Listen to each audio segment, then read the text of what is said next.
సభ్యులందరికీ నా నమస్కారం అండి. అలాగే ఈ దేవరపల్లి గ్రామస్తుల పెద్దలందరికీ కూడా నా నమస్కారం. మొన్నటి రోజున కబరి రాజు విరమల వార ఇల్లు కాలిపోయిందని మన కర్రీ యేసప్ప గారు మాకు చెప్పడం జరిగింది. మా ఆల్ ఇండియా బీబీసీ సేవా గ్రూప్కి. ఆల్ ఇండియా బీబీసీ సేవా గ్రూప్లో చాలామంది స్పందించారండి. స్పందించిన ప్రతి ఒక్కరికి కూడా, ఆర్థిక సహాయం చేసిన ప్రతి ఒక్కరు కూడా నా హృదయపూర్వక ధన్యవాదాలు. అలాగే మన అంబేద్కర్ కోనసీమ జిల్లా నుంచి ముగ్గు శ్రీను గారండి, రాజోలు ప్రెసిడెంట్ అతను. అలాగే ఆల్ ఇండియా బీబీసీ సేవా గ్రూపులో కూడా ప్రముఖులు. అతను కూడా ఆ జిల్లా తరపు నుంచి కూడా చాలా ఆర్థిక సహాయం చేయించాడండి. అతనికి ప్రత్యేకంగా నా హృదయపూర్వక ధన్యవాదాలు.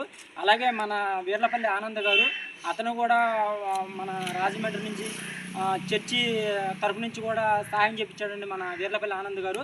అతను కూడా నా హృదయపూర్వక ధన్యవాదాలు. అలాగే మన కర్రీ యేసప్ప గారు కానీ, వెంకన్న గారు కానీ, ఇటువంటి ఈ దేవరపల్లి గ్రామంలో కూడా కొంతమంది మన ఆల్ ఇండియా బీబీసీ సేవా గ్రూప్కి ఎదురుండి చేస్తున్నారండి. వాళ్ళందరికీ కూడా హృదయపూర్వక ధన్యవాదాలు. ఈ కొత్త సంవత్సరంలో ఈ 17,100 వసూలైందండి, వాళ్ళకి ఇవ్వడం జరుగుతుంది. ఈ కొత్త సంవత్సరంలో కూడా వాళ్ళు మంచి ఇల్లు కట్టుకొని మంచిగా ఉండాలని ఆ దేవుని కోరుకుంటున్నాను. సెలవు.